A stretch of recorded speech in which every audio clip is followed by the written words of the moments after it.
How to fix Instagram search not working. Hello everyone, welcome to this channel. I'm here to help you out today. So without any delay, let's get started. So first of all, what you need to do is make sure you have stable Wi-Fi connection on your device, and as you do that, launch the Play Store just to make sure you have an updated version of Instagram application on your device. So let's just tap on the search bar and search for Instagram. And as you can see, there's no option of update over here, which means we have the latest version of Instagram application. So now we can just go back and then make a long press on the Instagram application and then tap on the app info option.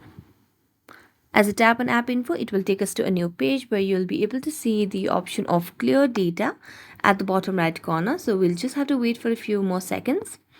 And here you can see the option of clear data. So tap on clear data and clear the cache, then tap on OK.